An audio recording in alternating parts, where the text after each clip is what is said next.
Whereas the focus on the terrible corking, that down with how the eye had never seen with the another thing, 7,000 rain, that filled with all on the first of all, and 7 sorts to play. In Dublin, there, the Westland, maybe this out there, what will break his whole West now. And so with everyone else, hooray, hooray, hooray, misery on the way, there the bad times just around the dawn. There are dark clouds that people sky, and the snow goes whining above the silver lining, for we know from experience that it'll slow by with the snow and... What? And can I put my hair up? When you're old enough. Gladys Pierce is the same age as me and she's got hers up. Never you mind about Gladys Pierce, get on with your breakfast. Don't see why I can't have it cut. That was better than nothing. Maisie Blake had hers cut last week and it looks lovely. Never you mind about Maisie Blake neither, she's common. Miss Pritchard doesn't think so. Miss Pritchard likes Maisie Blake a lot. She said it looked never so nice. What? Her hair. Get on with your breakfast, you'll be late. Oh, Mum. And stop sniffling. Sniffle, sniffle, sniffle. Haven't you got a handkerchief? Yes, it's a clean one. Never mind, use it. A child can't help having a cold. She can blow her nose, can't she, even if she has got a cold? Jodie Watson's got a terrible cold. It's only for weeks, but to check to wrap her head again. Oh, that's the worst of school. Always catching something. Miss Pritchard's awful to Jodie Watson. Said she'd had enough of it. Oh, Enough of what? That's cold! oh, there's that child again. Kept me awake all night. Very sorry, I'm sure. I wasn't blaming you. Night before last it was the hot water pipes. Ought to have them seen too. You know as well as I do you can't stop them making that noise every now and again. Sure, I don't know why you don't get them blubbering. Because I do not consider it necessary. Oh, you would if you slept in my room. Gurgle, gurgle, gurgle, all night long. Oh, it's all very fine for you. You're at the end of the passage. You don't have to sleep there. And what do you mean by that? You know perfectly well what I mean. Now listen here, Doris Gow. I've got every right to complain, and well you know it. It's not as if I stay here for nothing. I really don't know what's the matter with you lately, Mother. You do nothing but grumble. Me? Grumble? I like that. That's fine, that is. Well, you do. It gives me a headache. Oh, you ought to have something for those headaches of yours. They seem to pop on and off at the least thing. And I wish you wouldn't keep passing remarks about not staying here for nothing. Well, it's true, I don't. Anyone would think we were taking advantage of you. Well, it wouldn't be far wrong. Mother, how can you? You're not paying a penny more than you can afford. I never said I was. It's not about the money. It's the lack of consideration. It's a pity you don't go live with Nora for a change. Nora hasn't got a spare room. Phyllis has. A lovely one. She now takes the railway. Sure, her hot water pipes would annoy you. There isn't hot water in them. Well, if I'm not wanted, I can always book into a private boarding house or a hotel. Catch you. I'm not one to outstay my welcome anywhere. Oh, for heaven's sake, don't start that again. I think someone got out of the bed the wrong side this morning. Mum, that's What? on toast. No. Then you got salmon in the kitchen fire. No, I tell you. Can't you understand plain English? You've had quite enough and you'll be late for school. Here, ducks. Here's tuppence. Go and buy yourself a sponge cake from Barrett's. Thanks, Grandma. You'll do no such thing, Elsie. I'm not having a child of mine stuffing her face with cake in the middle of the high street. Is it in the shop, dear? Go on now, you'll be late. Oh, Mum, it's only 10:02. Do as I tell you. Oh, all right. Don't forget, give your grandma a kiss.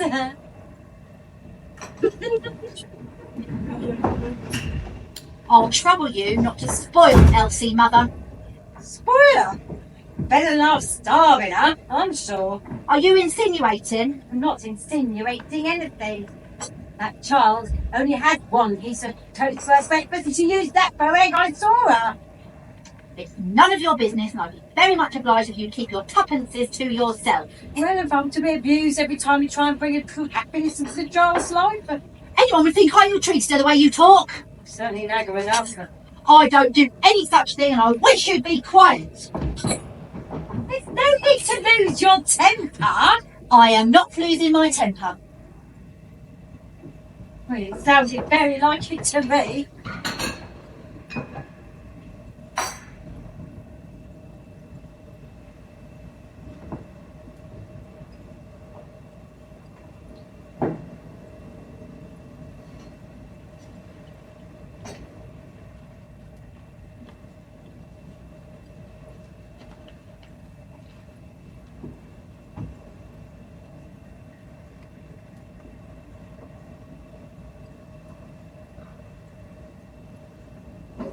She's had that cold for weeks, has Elsie.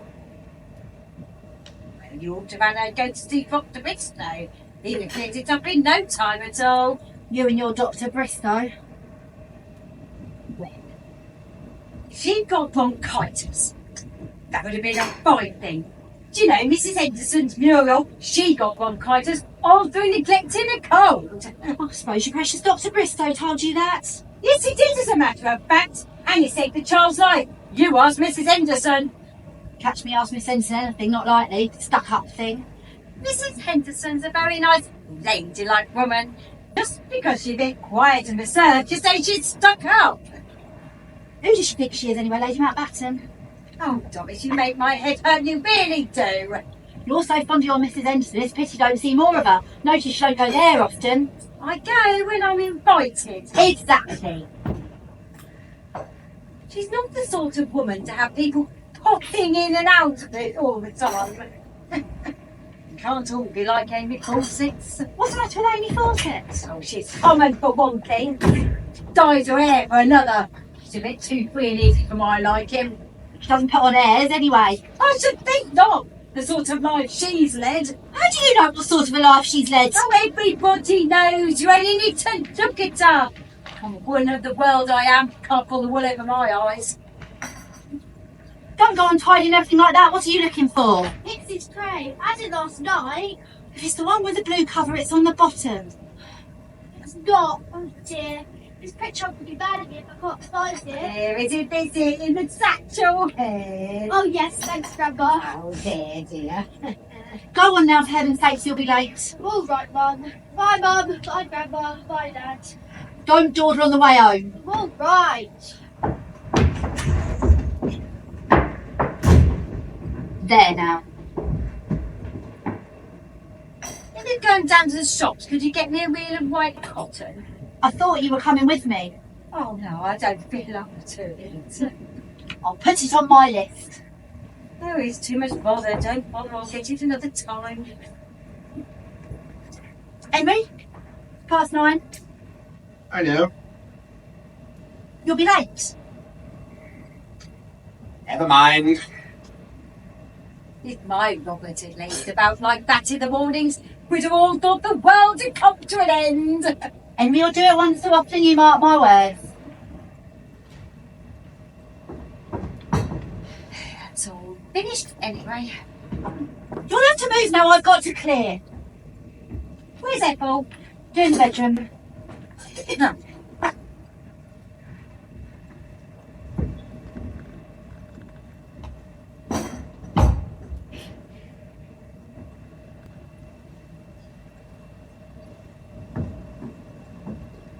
Look at that wicked waste.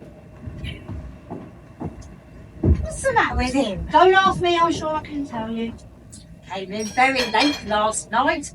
I heard him in the bathroom. That sister makes a terrible noise. Does it indeed? Yes, it does. Very sorry, I'm sure. Where'd he been? How should I? Didn't you ask him? I wouldn't demean myself. He'd been drinking. No. Well, it sounded very like it to me, all that banging around. You know Henry doesn't never touch the drop. Oh, he says he never does. Oh, do shut up, Mother. We're not all like Father. Now you watch your tongue, Doris Gow. Your father was a gentleman, which is more than your husband will ever be. Who's insinuating now? I am, and I'm not afraid to say so. What of it? We knew his night class and his bookkeeping. Oh, I bet it was his night classes last night, was he? Mind your own business. What's the matter? Where were you last night? Why? Mother wants to know, and so do I.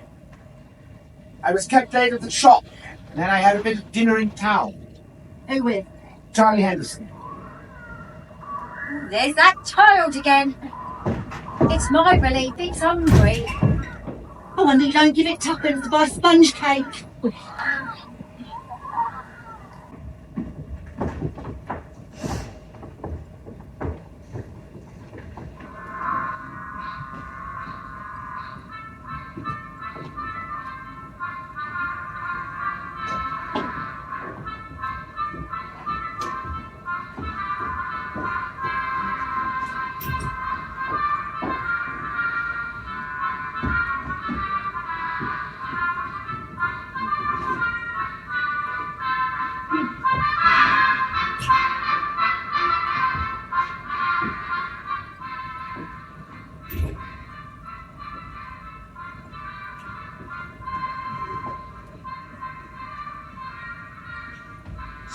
Violet, in a minute. Fix the Vicky. Put on your hat and don't worry. Oh, fine. Your sup's already. Kettle on the gas stove. Really want it? We've had ours. Oh, But you need to look injured, neither. very well. If you managed to get home a bit earlier, it saved a lot of trouble all round. Sorry, dear. So I'm very fine to be sorry. You've been getting later and later these past few weeks. They can't keep you overtime every night. All right, dear, I shall tell them. Cold. Here, Elsie, put these away in the cupboard, will you? Cold ham, what a surprise. What's the matter with it? I don't know yet. It's perfectly fresh, if that's what you mean. Are you also dressed up? We go to the pictures. Oh.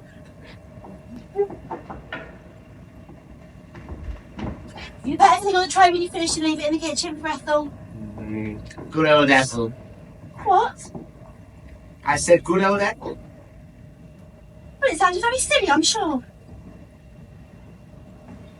What's the matter with you? Nothing. Why? You look funny. I feel funny. You've been drinking? Yes. Henry! Oh, I knew it! I had a whiskey and soda in town, and then I had another one at the Plough. What for? Because I felt like it. You ought to be ashamed of yourself. Have another one a bit late. too. You'll do no such thing. That had just awful. Don't you speak to me like that. Why not? Because I won't have it to there. It's a common little hat, and it looks awful. Now you listen to me, Henry Gow. The next time I catch you drinking and coming over here and saying, What will you do, Johnny? I'll give you a piece of my mind, that's what I'll do. Have to be a very little piece, Johnny. You can't afford much. I'd be very much obliged if you'd kindly tell me what this means. And celebrate. I mean, celebrating, what are you talking about? Tonight's our anniversary. Don't talk soft anniversaries, not until November. I don't mean that one, Dolly. Tonight is the anniversary of the very first time I had an affair with you and got you in the family way. Henry! Hey! How dare you say such a dreadful thing in front of the child, too? 3 years and a bit after that wonderful night, our child was born. And considering all the time you've spent forming yourself, Elsie, I am surprised you're not a nicer little girl than you are. Go upstairs, Elsie. Stay here, Elsie. Do as I tell you. But, Mum, Mother, take her, for God's sake, there's going to be a row. Leave her alone and sit down. Sit down, I tell you. Well, I never. See? Works like a charm. By that position you're making of yourself, I must say. Not bad, is it? As a matter of fact, I'm rather pleased with it myself. Go to bed. Stop ordering me about! What right do you have to nag at me and boss me? No right at all. I am the one who works for you and keeps you and pays the rent, and what do you give me in return, I'd like to know? Nothing. I sit through breakfast while you and Mother wrangle. You're too busy being snappy and bad-tempered to even say good morning. I come home tired after working all day, and 10 to 1, there's not even a hot dinner on the table here. See this ham? That's what I think of it. Tomatoes. And the H.D. bloody sauce. There's me all over the carpet! That's what I think of the carpet. Now then. That I should live to see this. That I should live to see the man I married make such a beast of himself. Stop working yourself up to a state, Doris. You're going to need all your control when you've heard what I'm going to say to you. Sit down. We'll all sit down. I'm afraid you shall have to miss the pictures once. Elsie, you come with me. Go on, Doris. Go on. Stay where you are. You're going to stay where you are until I've had my say. Oh. Oh. Oh.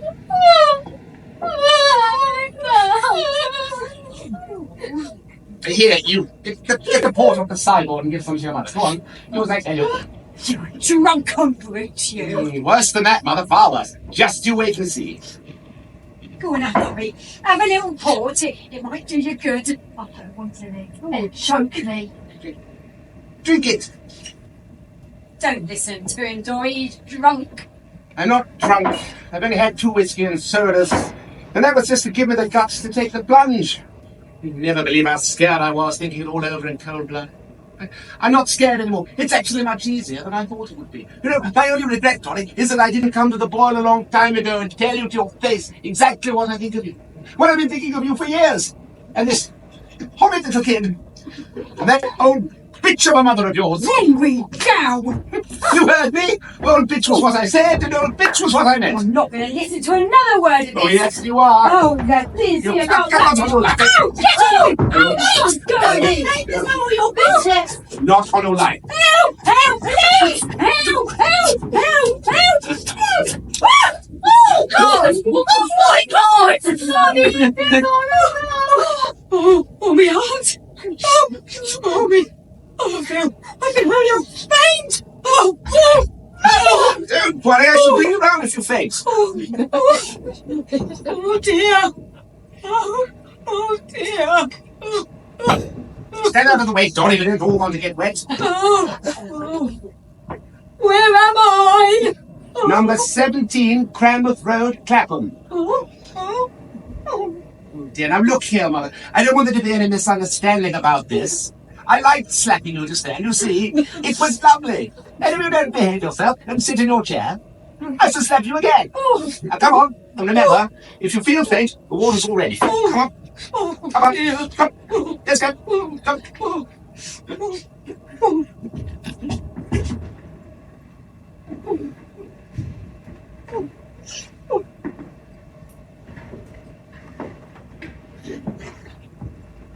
Sit down, Donny. You look silly standing about.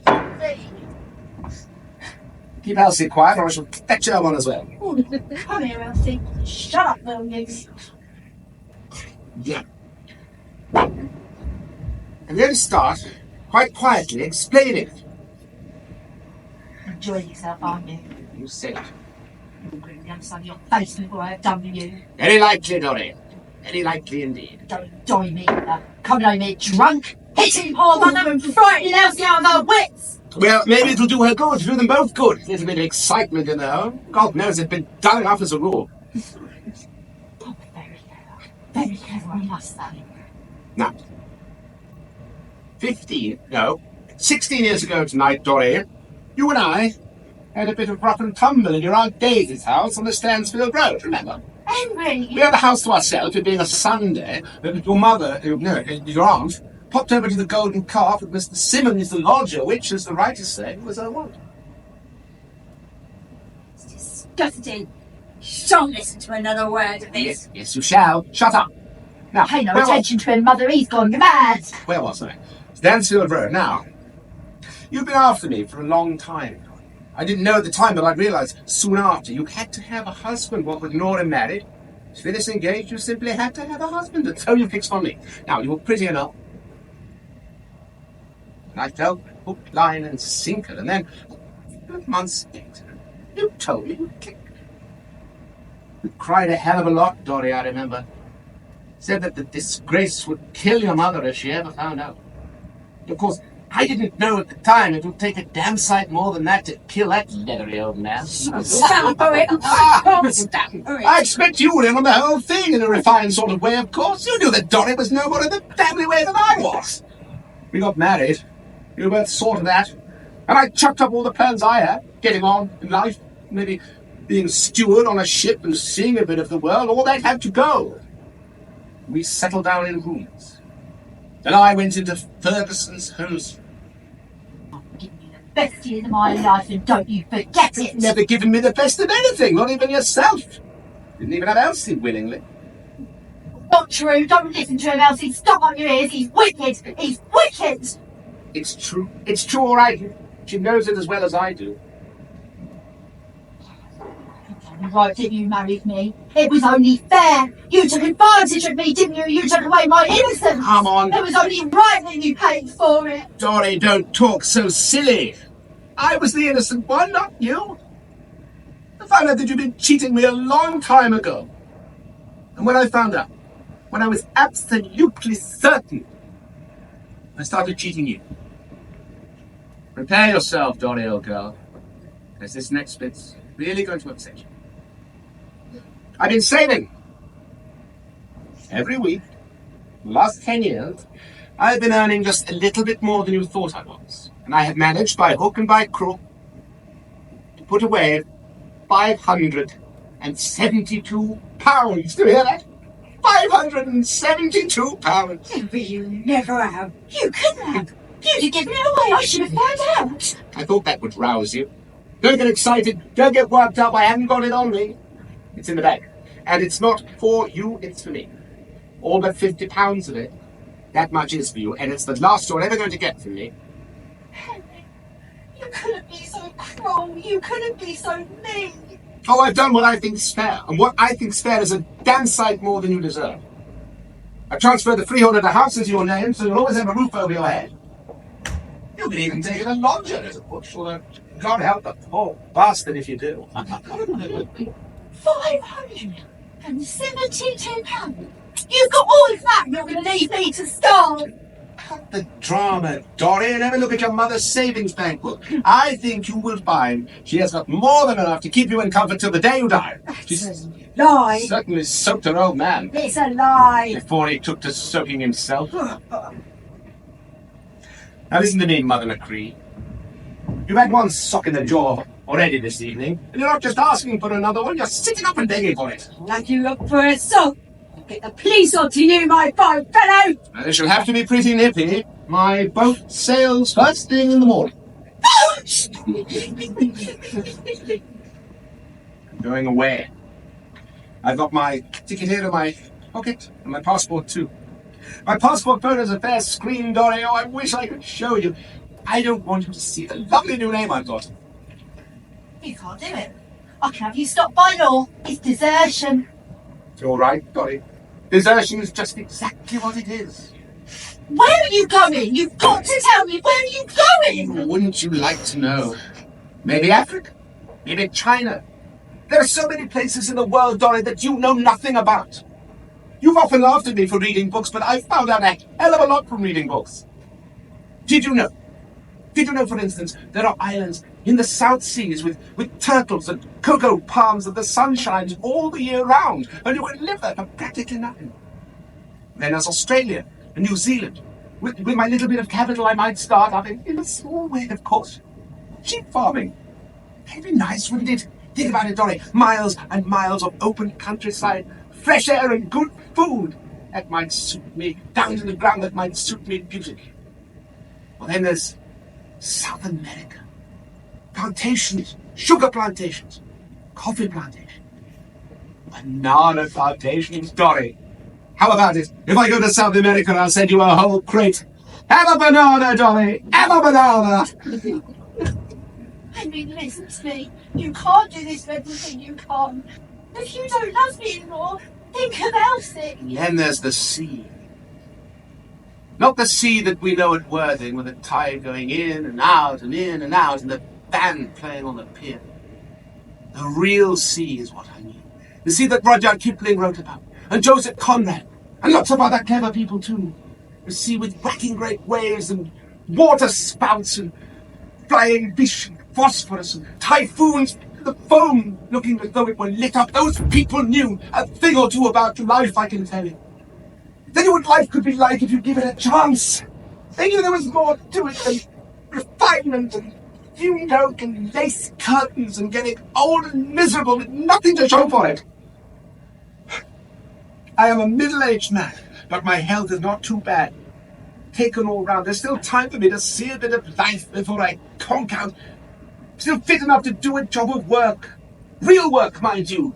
Not wearing myself to the bone, showing fussy old cows the way to the lace and the china and the bargain basement. God will punish you for this. You just see if he doesn't, you just think. God's been punishing me for 15 years, darling. It's high time he laid off me now. God's been punishing me good and proper for being damn fool enough to let you get your claws into me in the first place. Henry, have pity. Please don't be so cruel. Please, please. Don't start weeping and wailing either, Dory. It won't cut any ice with me. I know what you're like, Dory. I know you through and through, and you're frightened down, you're scared out of your wits. But give you half a chance, it'll be worse than ever you were. You're a bad lot, Dory. Not what the world would call a bad lot, but what I call a bad lot.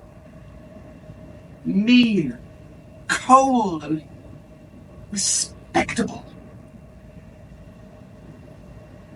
Goodbye. Henry, listen to me. You've got to listen, you must. You can't do this. You can't leave us to starve. You can't throw us out on the streets. If I've been a bad wife to you, I'll try to be better. Really, I will. I swear to God, I will. You can't do this. If you can't forgive me, think of Elsie. Think of poor little Elsie. Poor little Elsie. Poor little Elsie, my eye. I think Elsie's awful. I always have done. Ever since she was little, never does anything but whine and snivel and try to get something for nothing. Oh, Mum, did you hear what you said? Elsie can go to work in a few years. And in the meantime, Dolly, you can get a job yourself. You're quite a young woman still. Strong as an ox. Here's your £50. Henry, you shan't go. You shan't. Let go of me. Help me. Don't let him leave.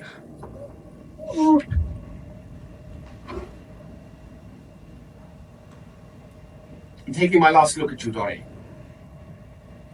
I'll never see you again. As long as I live.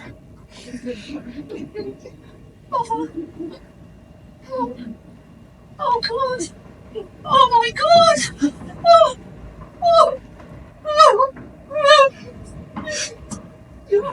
3 generations. Grandma, mother, and kid.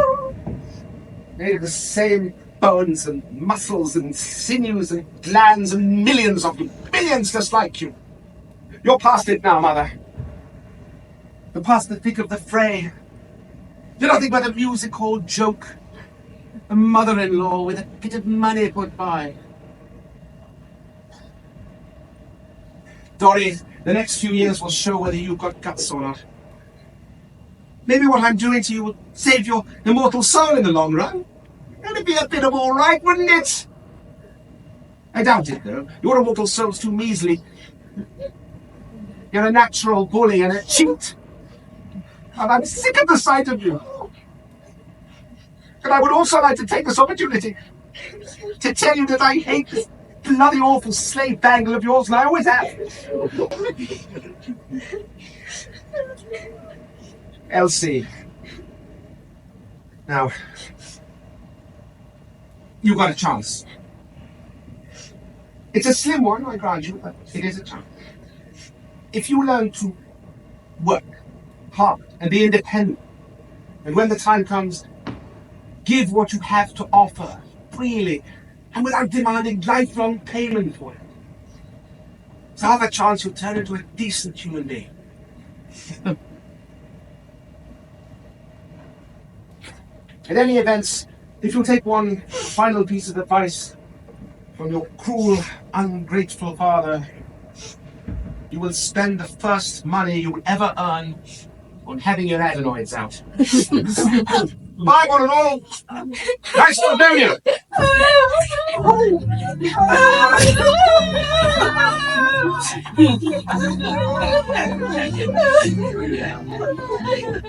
Blues, 20th century blues, they're getting me down. Who's escaped those weary 20th century blues?